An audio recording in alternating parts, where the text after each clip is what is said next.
Hello students, today we are going to start with the topic factors on which the magnitude of the magnetic field depends. तो कौन कौन से factors हैं देखा जाए। सबसे पहले हम यहाँ पे एक स्ट्रेट करंट कैरिंग कंडक्टर ले लेते हैं। ये एक स्ट्रेट कंडक्टर है जिसमें आई करंट फ्लो कर रहा है, ठीक है। और इस कंडक्टर की वजह से जो मैग्नेटिक फील्ड होगा इसके अराउंड सर्कुलर पाथ पे होगा, जैसा कि आप जानते हैं इस तरीके से।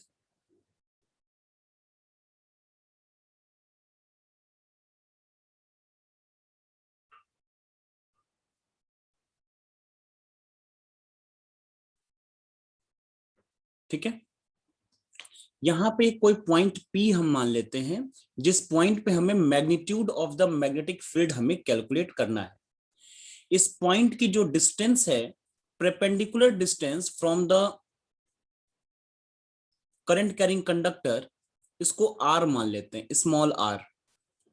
ठीक है, अब इस पॉइंट पे मैग्नेटिक फील्ड हमें निकालना है, तो मैग्नेटिक फील्ड को हम लोग B से शो करते हैं, यानी कि हमें कैलकुलेट करना है magnetic field at the point P। अब ये किस किस बात पे डिपेंड करेगा ये हमें जानना है, ठीक है। तो फर्स्ट फैक्टर है इसका magnitude of the electric current.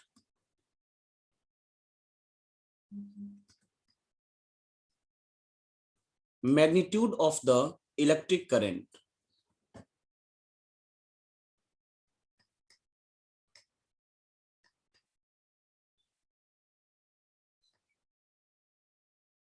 मतलब आई के ऊपर, ठीक है। कैसे डिपेंड करता है? Magnetic field around the straight current carrying conductor is directly proportional to the electric current flowing in the conductor, यानी कि इलेक्ट्रिक करंट के डायरेक्टली प्रोपोर्शनल होता है ये, ठीक है।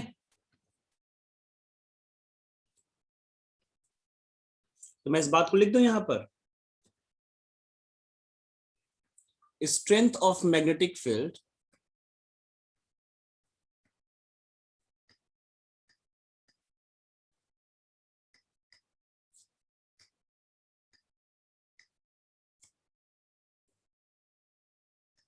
due to straight current carrying conductor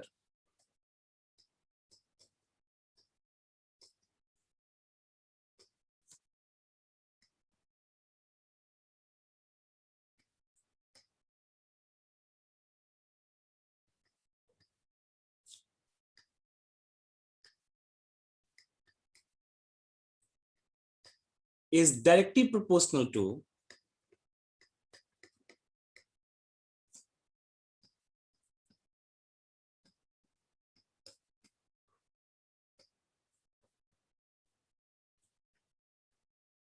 the electric current in it,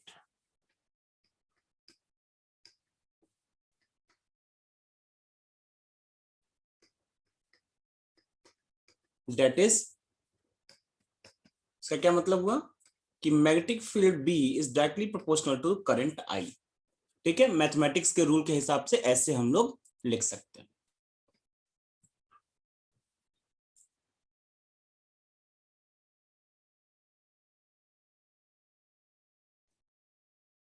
second factor क्या है? सेकंड फैक्टर डिस्टेंस है, जो R मैंने लिखा है परपेंडिकुलर डिस्टेंस, वो एक फैक्टर है।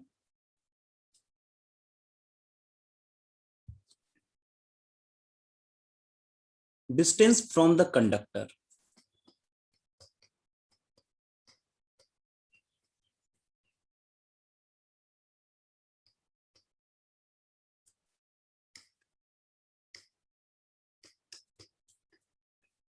यानी कि R। अच्छा, कितना मैग्नेटिक फील्ड होता है ये भी आप पढ़ेंगे, लेकिन क्लास 12th में पढ़ेंगे, ठीक है। हम लोगों को कितना मैग्नेटिक फील्ड होता है उसके मैग्नीट्यूड निकालने का भी फॉर्मूला हमारे पास है, ठीक है, लेकिन उसको हम लोग क्लास 12th में पढ़ते हैं।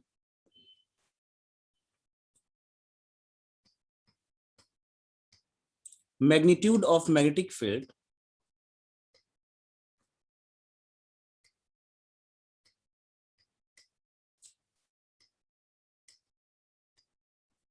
is inversely proportional to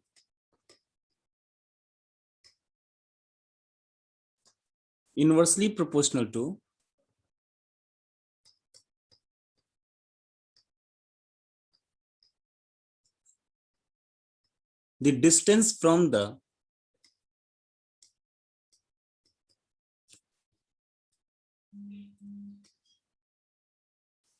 the conductor.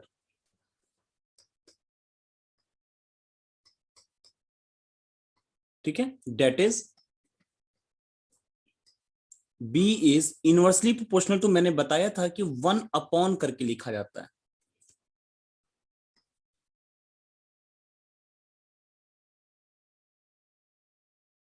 ठीक है, डायरेक्टली प्रोपोर्शनल का मतलब है, देखिए मैं यहां मार्क कर रहा हूं जो की पॉइंट है इसका, डायरेक्टली प्रोपोर्शनल। डायरेक्टली प्रोपोर्शनल मतलब होता है कि अगर एक क्वांटिटी इंक्रीज होगी तो दूसरी क्वांटिटी भी उसके साथ साथ इंक्रीज होगी। मतलब कि अगर करंट की वैल्यू को बढ़ाएंगे तो मैग्नेटिक फील्ड भी बढ़ेगा। और इनवर्सली प्रोपोर्शनल का मतलब होता है कि अगर एक क्वांटिटी इंक्रीज होगी तो दूसरी वाली डिक्रीज होगी। मतलब अगर आप डिस्टेंस को बढ़ाएंगे, मतलब कंडक्टर से दूर जाएंगे, तो मैग्नेटिक फील्ड की वैल्यू घट जाएगी।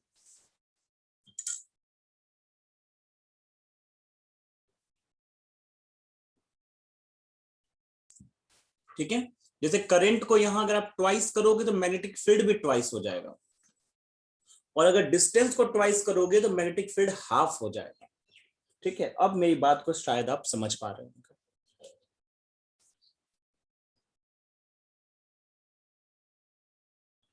चलिए, अब देखिए एक नोट पॉइंट लिख लीजिए। नोट क्या पॉइंट है ये आपको मालूम भी होना चाहिए पहले से ही। SI unit of magnetic field.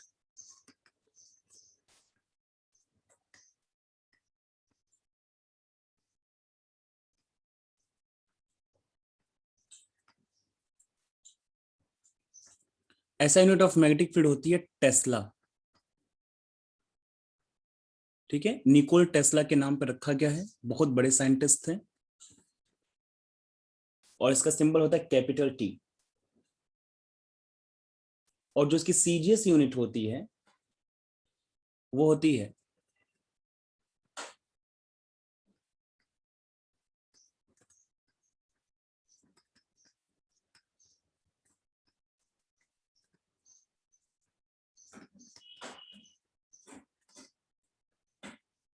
Gauss. ये भी बहुत बड़े साइंटिस्ट थे, उनके नाम पर है गॉस। सिंबल होता है कैपिटल G। और टेस्ला और गॉस के बीच में रिलेशन क्या होता है? तो 1 टेस्ला इक्वल टू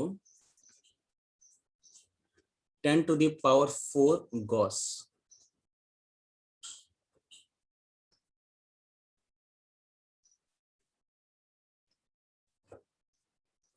ठीक है,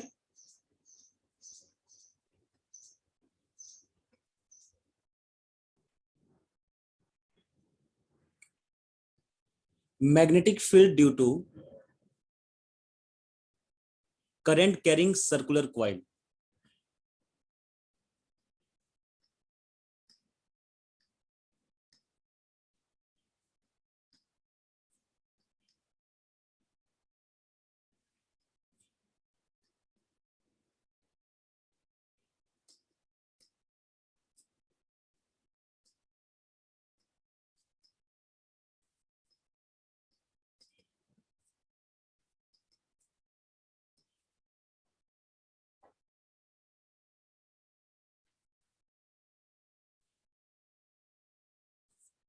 देखिए, एक हम लोग सर्कुलर कॉइल ले लिया जाए और उसके थ्रू मैग्नेटिक फील्ड कैसा होगा ये देखते हैं।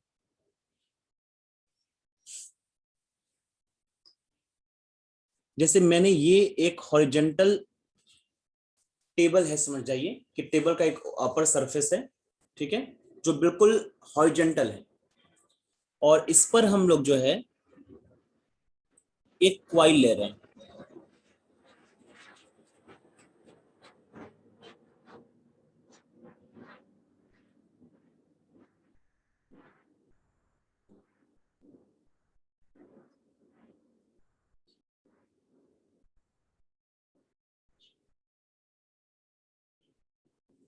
ठीक है, इस तरीके से। ये क्वाइल जो है ये वर्टिकल प्लेन में है।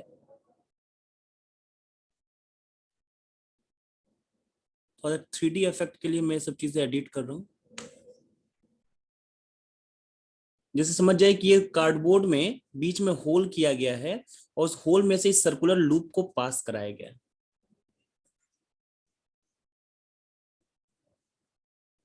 ठीक है, ये कनेक्शन के लिए मैंने यहाँ ब्रेक किया है।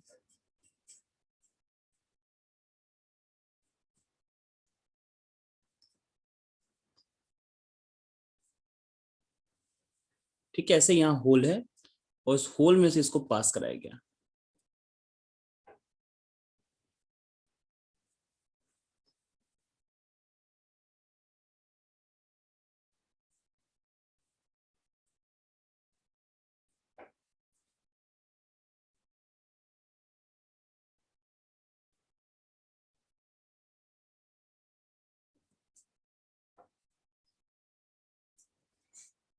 यहाँ स्विच लगा देते हैं।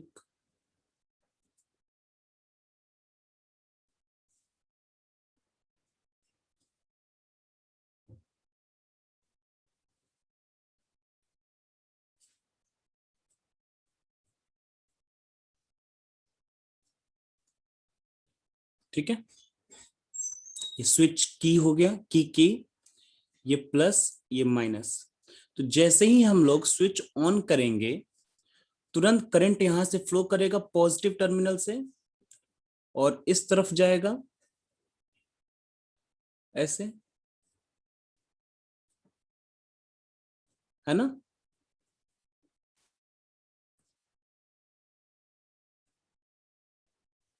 इस तरीके से करंट फ्लो करेगा, ये डायरेक्शन होगा करंट का। ठीक है, अब जब इसमें इस सर्कुलर कॉइल है, इसमें करंट फ्लो कर रहा है तो ये मैग्नेटिक फील्ड जनरेट करेगा। तो इसका मैग्नेटिक फील्ड कैसा होगा वो हम देखिए यहां ड्रॉ कर रहे हैं। आपको मालूम है कि ये मैग्नेटिक फील्ड जो भी स्ट्रेट करंट कैरिंग कंडक्टर होता है वो सर्कुलर मैग्नेटिक फील्ड जनरेट करता है। तो ये जो जहां पर ये होल, जहां इस टाइम पर मेरा कर्सर है, यहां अगर आप छोटे से हिस्से में देखेंगे तो आपको ये स्ट्रेट करंट कैरिंग कंडक्टर दिखाई देगा। इसीलिए यहाँ पे जो मैग्नेटिक फील्ड लाइंस होंगी वो सर्कुलर होंगी थोड़ी सी। ठीक है, ऐसे ही यहां पर भी होगा।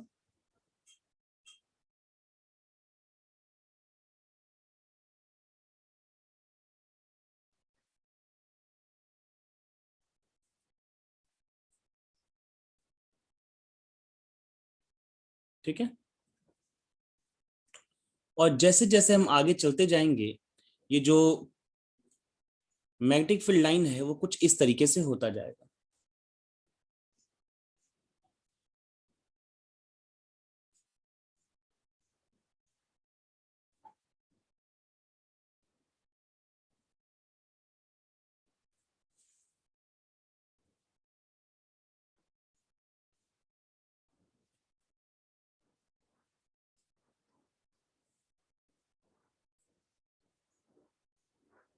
ठीक है, ऐसे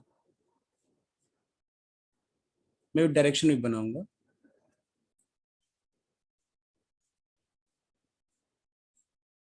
और जो मिडिल में जो मैग्नेटिक फील्ड लाइन होगी वो स्ट्रेट होगी ऐसे। ठीक है, ये समझ रहे हैं ना, ये पूरा जो सर्कुलर ऐसा होता जाएगा। ठीक है, तो यहाँ पे अगर राइट हैंड थंब रूल आप लगाएंगे पॉइंट ए पर, इसको ए मान लीजिए, ए वाले साइड पे अगर आप लगाएंगे राइट हैंड थंब रूल तो आपको मैग्नेटिक फील्ड लाइंस जो हैं वो ऊपर से आपको एंटी क्लॉकवाइज मिलेंगी, मतलब इस तरीके से मिलेंगी।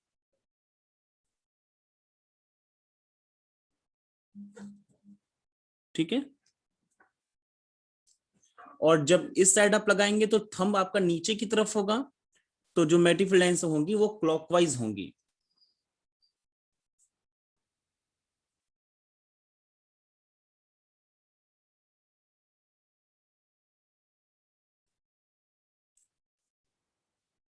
ठीक है, और मिडिल पॉइंट पे इलेक्ट्रिक फील्ड लाइंस इस तरीके से होंगी, आपको दिख रहा है दोनों सेम डायरेक्शंस में है। तो इस तरीके से जो एक सर्कुलर कॉइल अगर है तो इस तरीके से मैग्नेटिक फील्ड वो अपने आसपास जनरेट करता है।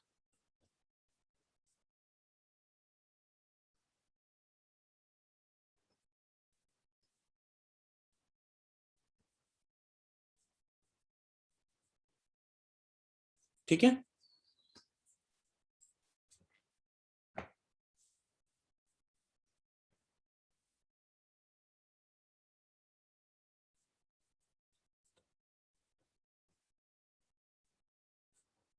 एग्जाम में इसको कभी कभी ड्रॉ करने के लिए दिया जाता है।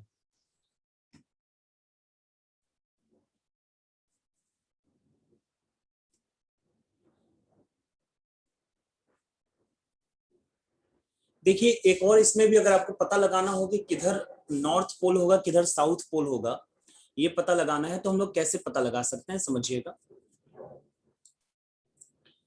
जैसे कि अगर कोई कॉइल ऐसा है जिसमें कि करंट जो है एक लूप के फॉर्म में फ्लो कर रहा है, ठीक है, करंट इन द लूप, तो उस केस में हम लोग कैसे इसको डिराइव करेंगे कि किधर जो है हमारा नॉर्थ पोल डेवलप होगा किधर हमारा साउथ पोल डेवलप होगा। तो मैं ऐसे लूप ले रहा हूं, ठीक है। देखिए वह लूप जिसमें करंट का डायरेक्शन या तो क्लॉकवाइज हो सकता है या तो एंटी क्लॉकवाइज हो सकता है। तो मान लीजिए करंट का डायरेक्शन जो है यहां पर एंटी क्लॉकवाइज है और यहां मान लीजिए कि क्लॉकवाइज है, ठीक है। तो अगर करंट का डायरेक्शन एंटी क्लॉकवाइज है तो वहां कौन सा पोल डेवलप होगा, उसको याद करने का तरीका हम आपको बता रहे हैं। यहां एन लिखिए और यहां पे साउथ पोल डेवलप होगा, क्लॉकवाइज पे साउथ पोल और एंटी क्लॉकवाइज पे नॉर्थ पोल। कैसे ये याद कर लेंगे आप, देखिए इस एन को जरा सा ऐसे घुमा दीजिए डिजाइन में, इसको भी ऐसे हल्का सा घुमा दीजिए, तो आप देख रहे हैं कि ये एंटी क्लॉकवाइज बता रहा है।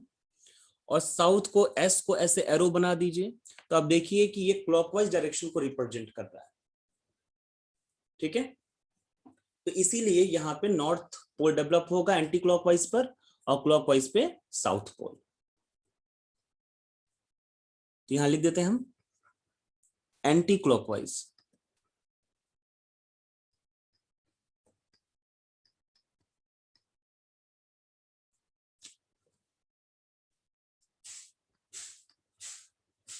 करंट उसमें नॉर्थ पोल डेवलप होगा और क्लॉकवाइज करंट में साउथ पोल डेवलप होता है।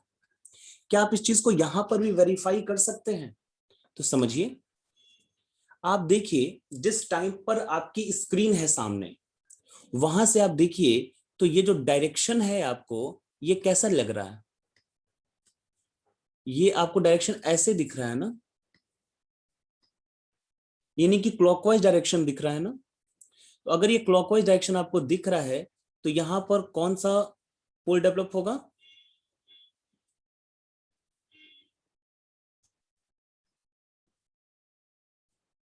क्लॉकवाइज है तो कौन सा पोल डेवलप होगा, साउथ पोल डेवलप होगा।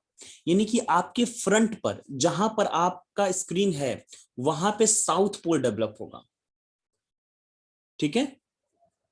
और जब आप उसके बैक साइड से स्क्रीन के बैक साइड से जब आप देखेंगे तो यही जो करंट का डायरेक्शन है आपको एंटी क्लॉकवाइज दिखाई देगा। जब एंटी क्लॉकवाइज दिखाई देगा तो इसका मतलब है वहां पे नॉर्थ पोल डेवलप होगा, ठीक है। और आप ये चीज देख सकते हैं कि फ्रंट से देखिए मैग्नेटिक फील्ड लाइंस एंट्री कर रही हैं, तो आपको मालूम है मैग्नेटिक फील्ड लाइंस कहां एंट्री करती है, साउथ पोल पर, और निकलती कहां से है, नॉर्थ पोल से। तो आप देख सकते हैं मैग्नेटिक फील्ड लाइंस जो है इस तरीके से नॉर्थ पोल से निकलते हुए आपको दिखाई दे रही है।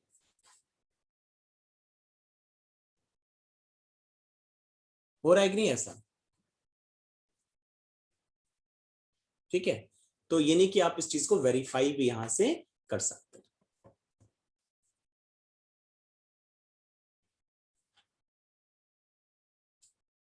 ठीक है।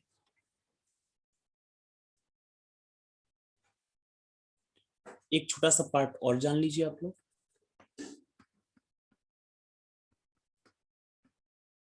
Magnitude of magnetic field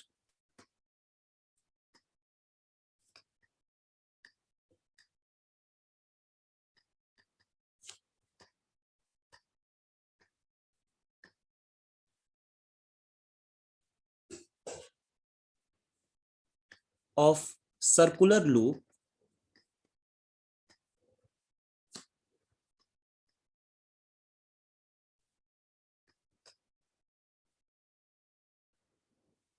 due to circular loop लिख देते हैं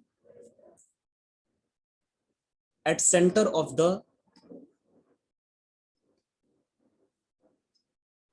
of loop depends upon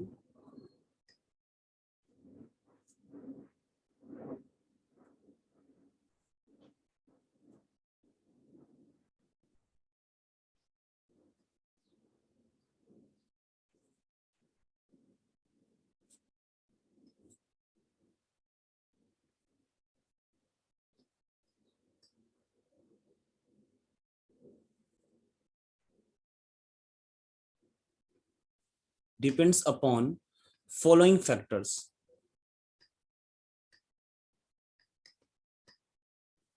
जैसे इससे पहले मैंने आपको स्ट्रेट करंट कैरिंग कंडक्टर का बताया था मैंने, ठीक है। अभी आप सर्कुलर लूप के सेंटर पे जो मैग्नेटिक फील्ड होगा वो किस किस फैक्टर पर डिपेंड करता है ये आप देखना चाहेंगे। जैसे यहाँ पे कोई सर्कुलर करंट कैरिंग लूप है जिसमें करंट का डायरेक्शन जो है ऐसे एंटी क्लॉकवाइज डायरेक्शन में फ्लो कर रहा है, ठीक है। तो इसके सेंटर पर जो मैग्नेटिक फील्ड की वैल्यू है वो किस किस फैक्टर्स पे डिपेंड करती है। मान लीजिए कि इसका जो रेडियस है वो r है, ठीक है। और इस लूप में फिलहाल तो मैंने 1 टर्न लिया है, इस पे आप मल्टीपल टर्न्स भी बना सकते हैं, ठीक है। एक ही के ऊपर बार बार लपेट करके मल्टीपल टर्न्स को भी आप बना सकते हैं। चलिए हम लिख देते हैं यहाँ पे n नंबर ऑफ टर्न्स, और ये करंट जो है वो I है। तो किस किस फैक्टर पर डिपेंड करेगा, तो फर्स्ट जो है देखिए हम सिर्फ मैथमेटिकल फॉर्म लिखेंगे, स्टेटमेंट आप लोग लिखेंगे, ठीक है। तो पहला है मैग्नीट्यूड ऑफ करंट,